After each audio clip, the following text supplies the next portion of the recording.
You ever have a moment so strange, so impossible, that your mind tries to rewrite it in real time?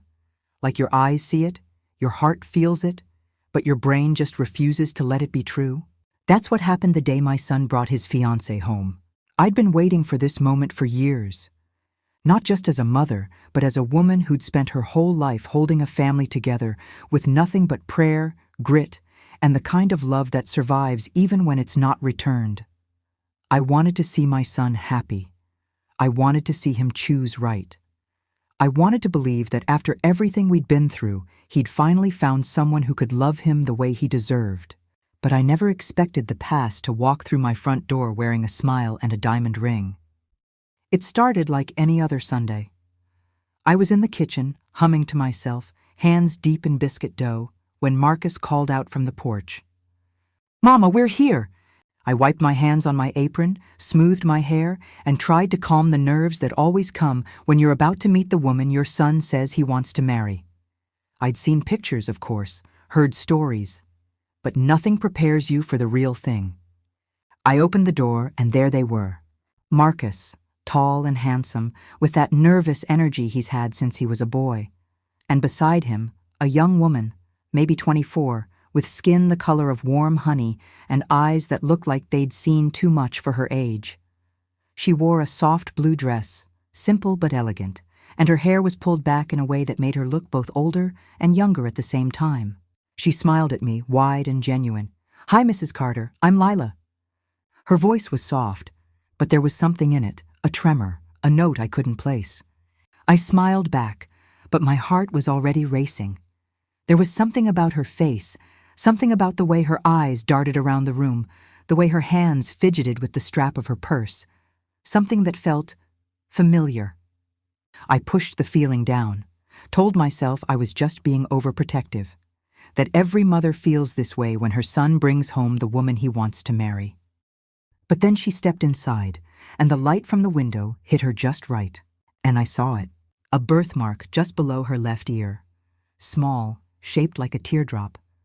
My breath caught in my throat, because I'd seen that birthmark before, 18 years ago, in a hospital room, on a baby girl I'd only held for a moment before she was taken away. A baby girl my ex-husband swore wasn't his, a baby girl I'd tried to forget. I stared at Lila, my mind spinning. Could it be? No, it couldn't.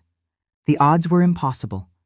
But the more I looked, the more I saw pieces of him in her, the curve of her jaw, the set of her mouth, the way her eyes narrowed when she smiled. I felt dizzy. The room seemed to tilt. Marcus was talking, introducing her, but I barely heard a word. My ears were ringing. My heart was pounding so loud I thought they'd both hear it. I forced myself to smile, to nod, to play the part of the welcoming mother. But inside, I was screaming. How could this be happening? How could my son, my only son, have fallen in love with the daughter my ex-husband had in secret, the daughter he'd lied about, hidden, denied? I excused myself to the kitchen, hands shaking so bad I nearly dropped the pitcher of sweet tea. I needed a moment. Just one moment to breathe, to think, to figure out what to do. But there was no time. Lila followed me, her footsteps soft on the linoleum. "Mrs. Carter," she said quietly, "is everything okay?" I turned, tried to steady my voice. "Of course, baby. Just a little overwhelmed. It's not every day your son brings home his future wife."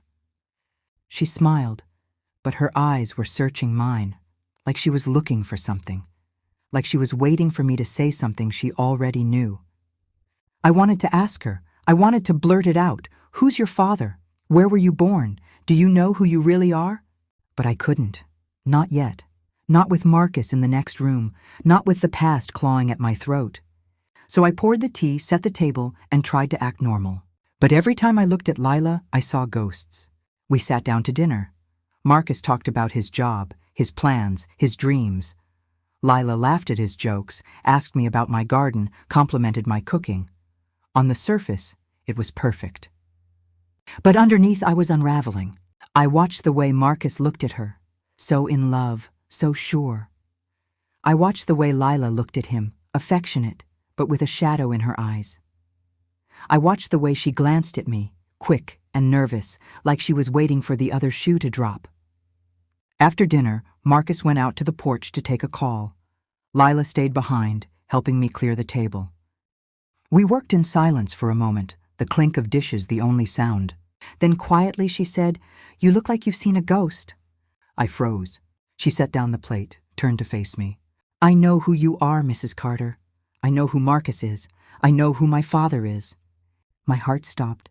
She looked at me, eyes shining with something like pain, something like relief. "I've known since I was 12. My mother told me. She said my father was a man who couldn't keep his promises, a man who left her alone with a baby and a broken heart." She took a deep breath. "I didn't come here to hurt anyone. I didn't come here to cause trouble. I love Marcus. I didn't know who he was when we met, I swear. But when I found out, I didn't know what to do." I stared at her, my mind racing. "Does Marcus know?" I whispered. She shook her head. "No, he doesn't know. I wanted to tell him. I tried. But every time I tried, I got scared. I didn't want to lose him. I didn't want to lose this." Tears welled in her eyes. "I'm sorry," she whispered. "I'm so sorry." I reached out, took her hand. "We have to tell him," I said softly. "He deserves to know the truth." She nodded, tears spilling down her cheeks. "I know, I don't know how." I squeezed her hand. "We'll do it together." In that moment, I saw her, not as the daughter of my ex-husband, not as the woman who might break my son's heart, but as a young woman caught in a storm she didn't create, a young woman who just wanted to be loved. I hugged her, held her as she cried, and in that moment I knew, no matter what happened next, we would face it together. But I also knew the hardest part was still to come, because secrets like this don't stay buried. And when the truth finally comes out, it doesn't just break hearts, it shatters families. The next morning, I woke up before the sun. I sat at the kitchen table, hands wrapped around a mug of coffee gone cold, staring at the same spot on the wall I'd stared at for years. The house was quiet, but my mind was a storm. I kept replaying Lila's words, the way her voice trembled, the way her eyes pleaded for understanding. I thought about Marcus, still asleep in his old room, dreaming of a future that was about to be rewritten. I wanted to protect him. I wanted to protect her, but I knew there was no way to do both. I heard footsteps on the stairs. Marcus, rubbing sleep from his eyes, hair sticking up in every direction. "Morning, Mama," he said, voice thick with sleep. "Morning, baby," I replied, forcing a smile. He poured himself a cup of coffee, sat across from me. "Lila's still asleep," he said. "She was up late, said she had a lot on her mind." I nodded, heart pounding. He looked at me, concern in his eyes. "You okay, Mama? You seem off." I wanted to tell him everything. I wanted to blurt it out, to rip the bandage off and let the truth bleed, but I couldn't. Not yet. Not without Lila. So I just smiled, shook my head. "Just tired, baby, that's all." He nodded, but I could tell he didn't believe me. We sat in silence for a while, the only sound the ticking of the old clock on the wall. Finally, Lila came downstairs, hair pulled back, eyes red but determined. She smiled at Marcus, kissed his cheek, poured herself some coffee. I watched them together, the easy way they moved around each other, the way their hands brushed as they reached for the sugar. It broke my heart to know what was coming. After breakfast, Marcus went out to run errands. Lila and I were alone. She sat across from me, hands folded in her lap. "I can't do it," she whispered. "I can't tell him, not yet." I reached across the table, took her hand. "You have to," I said gently. "He deserves to know." She shook her head, tears in her eyes. "What if he hates me? What if he hates you?" I squeezed her hand. "He won't. He might be hurt, he might be angry, but he won't hate you, or me. He loves you. He loves us both." She nodded, but I could see the fear in her eyes. "I'll be with you," I promised. "We'll do it together." She took a deep breath, wiped her eyes. "Okay," she whispered, "okay." That afternoon, Marcus came home, arms full of groceries, whistling a tune I hadn't heard since he was a boy. He set the bags on the counter, grinned at us. "What's going on?" he asked, sensing the tension. Lila looked at me, eyes wide. I nodded, giving her strength. She took a deep breath, turned to Marcus. "There's something I need to tell you," she said, voice shaking. He frowned, concern etched on his face. "What is it, baby?" She looked at me again, then back at him. It's about my father, she said, about who he is. Marcus's brow furrowed. Okay. She swallowed hard. My father. He's not who I thought he was. He's not who I told you he was. Marcus's eyes narrowed. What do you mean? She looked at me, pleading for help. I stepped in. Marcus, I said gently, Lila's father is someone you know, someone I know. He stared at me, confusion turning to suspicion. Who? He asked, voice tight. I took a deep breath. Your father, I said softly. Your father is Lila's father. The words hung in the air, heavy and sharp. Marcus stared at me, then at Lila, then back at me. What are you talking about? He whispered.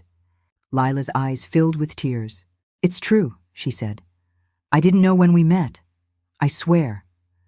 But when I found out, I didn't know what to do. I love you, Marcus. I love you so much. I never wanted to hurt you. Marcus stood up, chair scraping against the floor. No, he said, shaking his head. No, that's not possible. My father, he would have told me. He would have said something. I shook my head, tears in my eyes. He lied, Marcus. He lied to both of us. Marcus paced the kitchen, hands in his hair. This can't be happening, he muttered. This can't be real. Lila reached for him, but he pulled away. Don't, he said, voice breaking. Just don't. He turned to me, eyes blazing. How long have you known? He demanded. I swallowed hard. Since yesterday, I admitted. When I saw her birthmark, when I saw her face, I put it together. I'm sorry, baby. I'm so sorry. He shook his head, tears streaming down his face. I need to go, he said, grabbing his keys. Lila tried to stop him, but he brushed past her, out the door, into the fading light. We stood in the kitchen, the silence thick and heavy. Lila collapsed into a chair, sobbing. I ruined everything, she whispered. I ruined it all. I knelt beside her, wrapped my arms around her. No, baby, I said softly. You didn't ruin anything. The truth did. And the truth is always better than a lie, no matter how much it hurts. She cried in my arms, and I held her, rocking her like I used to rock Marcus when he was a boy. I didn't know what would happen next. I didn't know if Marcus would come back. But I knew one thing for sure. We had done the right thing. And sometimes doing the right thing is the hardest thing of all. The next day was a blur. Lila stayed in her room, barely eating, barely speaking. I tried to keep busy, cleaning, cooking, anything to keep my mind off the ache in my chest. Marcus didn't come home that night. Or the next. I called him, left messages, but he didn't answer. I worried, I prayed. I sat on the porch every evening, watching the sun set, hoping to see his car pull into the driveway. But he didn't come. Lila finally came downstairs on the third day, eyes swollen, face pale. I'm going to go, she said quietly. I can't stay here, not after what happened. I shook my head. No, baby. You stay as long as you need. This is your home too. She smiled weakly, but I could see the pain in her eyes. I need to figure things out. I need to talk to my mother. I don't know. I just need to go. I hugged her, held her tight. Whatever you need, I'm here, I said. She nodded, wiped her eyes, and went upstairs to pack. I sat at the kitchen table, staring at the empty chair where Marcus used to sit. I wondered if I'd ever see him again. I wondered if he'd ever forgive me. I wondered if any of us would ever be whole again. Lila left that afternoon. She hugged me at the door, her arms trembling, her suitcase bumping against the frame as if the house itself didn't want to let her go. I watched her walk down the steps, head bowed, shoulders hunched, and I felt a pain so deep it made my bones ache. I wanted to call out to her, to tell her to stay, to promise her that everything would be okay. But I knew better. Some storms you have to walk through alone. After she left, the house felt emptier than it ever had. Every room echoed with memories, Marcus's laughter, Lila's soft voice, the clatter of dishes, the hum of old gospel songs on Sunday mornings. I wandered from room to room, touching the backs of chairs, straightening picture frames, trying to fill the silence with anything but regret. I called Marcus again that night, left another message. My voice was steady, but my heart was breaking. Baby, I know you're hurting. I know this is more than anyone should have to bear. But I love you. I'm here. Come home when you're ready. I didn't expect a reply. I just needed him to hear my voice, to know that the door was still open. Days passed. The phone stayed silent. I went about my routines, grocery shopping, church, tending the garden. Everywhere I went, people looked at me with a mix of pity and curiosity. Some offered hugs, others whispered behind my back. I ignored them all. I had enough pain without adding their judgment to the pile. One afternoon, as I was weeding the flower beds, a car pulled into the driveway. My heart leapt, but it wasn't Marcus. It was my ex-husband. He got out slowly, moving like a man carrying too many secrets. I stood up, wiped my hands on my apron, and waited. He walked over, stopped a few feet away. "Ora," he said, voice low. I nodded. "Devon." He looked at the ground, then at me. "I heard," he said, "about Marcus, about Lila." I crossed my arms. "You mean your children?" He winced. "I didn't know. I swear, Ora, I didn't know they'd meet. I didn't know any of this would happen." I shook my head. "You didn't know because you never cared enough to keep track. You left a trail of broken hearts and thought you could outrun the consequences." He sighed, ran a hand over his face. "I'm sorry," he said, "for everything, for Lila, for Marcus, for you." I stared at him, searching for sincerity. "Sorry doesn't fix this," I said. "Sorry doesn't put my family back together." He nodded, eyes shining with unshed tears. "I know. I wanted you to know I'm here, if you need anything, if Marcus needs anything." I shook my head. "We don't need anything from you. Not now, not ever." He nodded, turned to leave. But before he got to the car, I called out, "Devon!" He stopped, looked back. "Do you even know Lila? Do you know anything about her life, her dreams, her pain?" He shook his head, shame written all over his face. "I know I failed her. I know I failed you. I know I failed Marcus." I nodded. "Then do better. For once in your life, do better." He nodded again, got in his car, and drove away. I watched him go, feeling a strange mix of relief and sorrow. Maybe this was the closure I needed. Maybe not. But at least the truth was out, and the lies had nowhere left to hide. A week later, Marcus came home. He looked older, thinner, like he'd been carrying the weight of the world on his shoulders. He didn't say anything at first, just stood in the doorway, looking at me with eyes full of pain. I opened my arms, and he walked into them, burying his face in my shoulder. We stood like that for a long time, neither of us speaking, just holding on. Finally, he pulled back, wiped his eyes. "I'm sorry, Mama," he whispered. I shook my head. "You don't have anything to be sorry for." He sat at the kitchen table, head in his hands. "I loved her," he said. "I still do. But how do you love someone when the truth feels like a knife?" I sat beside him, took his hand. "You love them anyway," I said softly. "You love them through the pain, through the confusion, through the anger. Because love isn't about perfection. It's about grace." He nodded, tears streaming down his face. "I don't know what to do," he said. I squeezed his hand. "You heal, you forgive, you move forward, one step at a time." He nodded, took a deep breath. "I want to see her," he said. "I want to talk to her. I want to understand." I smiled. "Then do it. Don't let fear keep you from the truth." He nodded, stood up, grabbed his keys. "I'll be back," he said. I watched him go, hope blooming in my chest for the first time in days.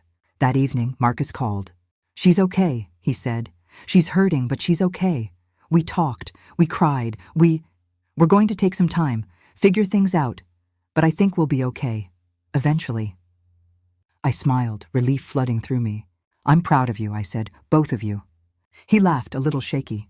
"I don't feel very proud." "You should," I said. "You faced the truth. You didn't run from it. That's more than most people ever do." He was quiet for a moment. "Thank you, Mama, for everything." I smiled. "Always, baby, always." After we hung up, I sat on the porch, watching the stars blink into existence. I thought about Lila, about Marcus, about the tangled web of secrets and lies that had brought us to this point. I thought about forgiveness, about grace, about the power of truth. And I realized that sometimes the hardest stories are the ones that teach us the most. Sometimes the pain is the lesson, and sometimes the lesson is that love, real love, can survive even the deepest wounds. The days that followed were slow and strange, like living in a house where the furniture had all been moved an inch to the left. Nothing felt quite right, but nothing was broken either. Just different. Marcus started coming home more often. He'd sit at the kitchen table, sometimes with a book, sometimes just staring out the window. He didn't talk much about Lila, but I could see her in the way he moved, gentler, more careful, like he was afraid to break something fragile inside himself. I let him be. Sometimes a mother's job is to hold the silence, not fill it. One afternoon, he came in with a letter in his hand. He set it on the table between us. "It's from Lila," he said. I nodded, waiting. He slid it over. "She wanted you to read it." I opened the envelope, hands steady even though my heart was racing. "Dear Mrs. Carter, I don't know how to say thank you for everything you've done for me.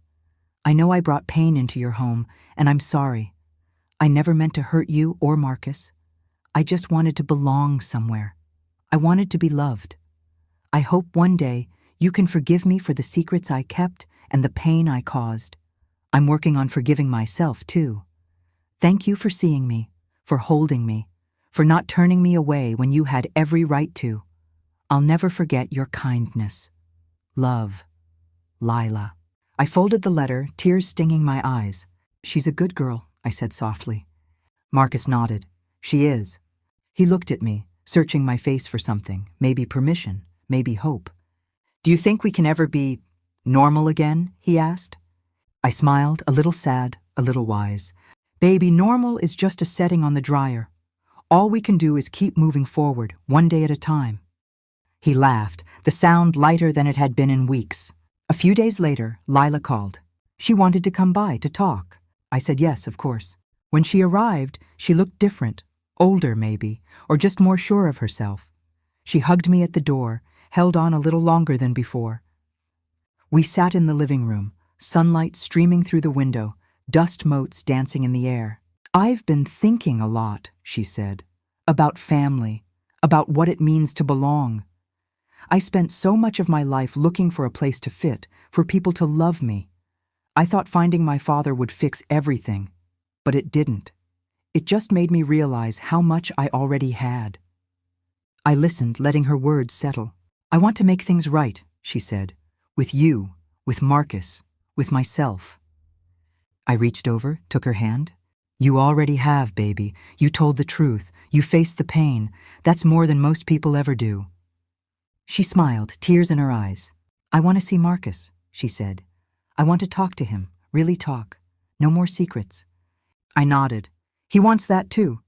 She took a deep breath, stood up. "Thank you, Mrs. Carter, for everything." I hugged her, held her close.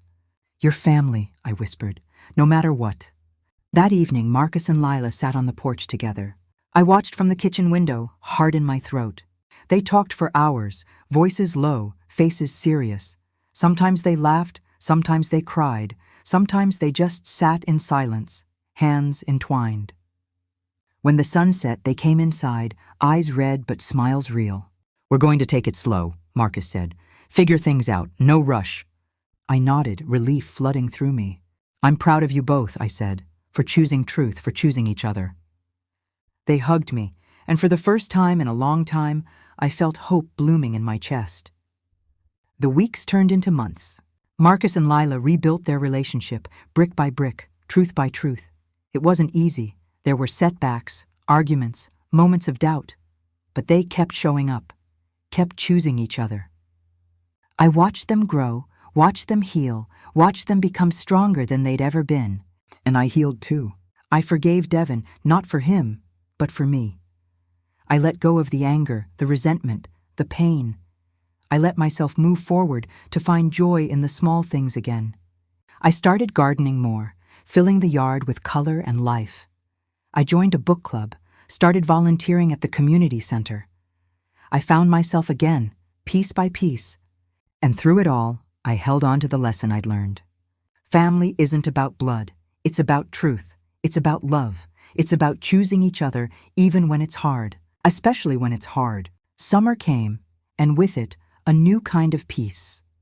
Not the kind that erases the past, but the kind that lets you breathe through it. The kind that lets you sit on your porch in the evening, watching the sun dip behind the trees, and feel grateful for the quiet. Marcus and Lila kept working on themselves and on each other.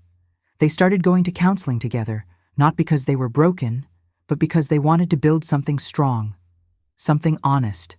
I admired that. It takes courage to face your pain head-on, to look at the mess and say, we're not running from this. One Saturday, they invited me to join them for dinner at a little restaurant downtown. It was nothing fancy, just fried catfish, collard greens, and sweet tea, but it felt like a celebration of survival, of forgiveness, of family. We laughed more than we talked. Lila told stories from her childhood. Marcus shared memories I'd forgotten. For a while, it felt like the world had righted itself, like the storm had finally passed. After dinner, we walked along the river, the three of us side by side.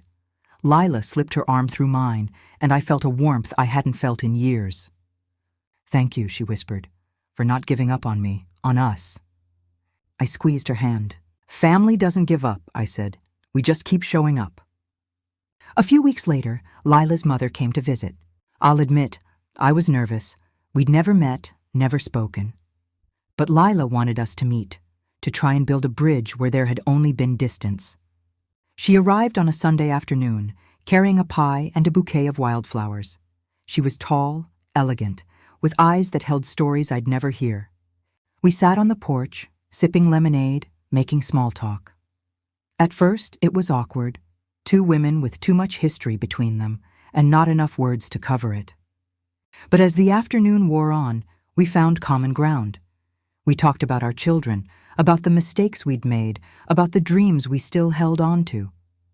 She apologized for the secrets, for the pain, for the years lost. I forgave her, not because it was easy, but because it was necessary.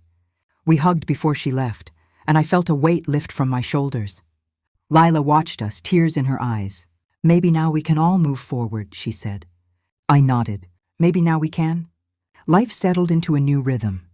Marcus and Lila found their way back to each other, slowly but surely. They started talking about the future, about marriage, about children, about building a life together. I supported them, but I also reminded them to take it slow, to keep choosing truth, even when it hurt, to remember that love is a choice, not just a feeling. They listened, they learned, they grew. And so did I. I started writing again, journaling, telling my own stories, finding my voice in the quiet moments. I realized that my life wasn't defined by the secrets of others, but by the strength I found in facing them. I reconnected with old friends, made new ones. I found joy in the simple things, fresh flowers on the table, a good book, a walk in the park. I even started dating again. Nothing serious, just coffee and conversation. But it felt good to remember that I was still alive, still worthy of love. One evening, as the sun set and the cicadas sang, Marcus and Lila sat with me on the porch. "We want to thank you," Marcus said, "for everything, for loving us through the hardest parts, for telling the truth, even when it hurt."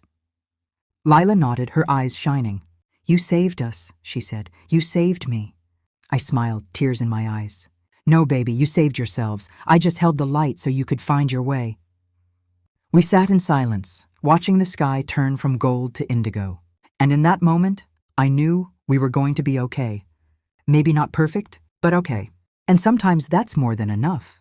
There's a kind of peace that only comes after the storm. Not the kind that erases what happened, but the kind that lets you breathe again, lets you look at the scars and know you survived.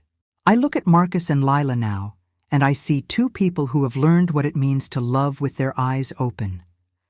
They know the cost of secrets. They know the weight of truth. And they know that forgiveness isn't a one-time thing.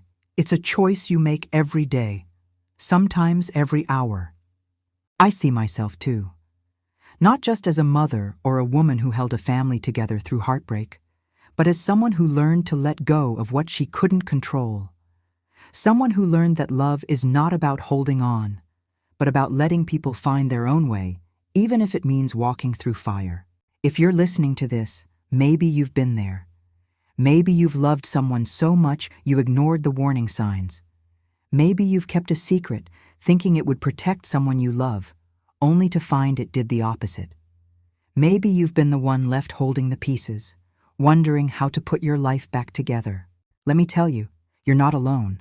We all have stories we wish we could rewrite. We all have moments we wish we could take back.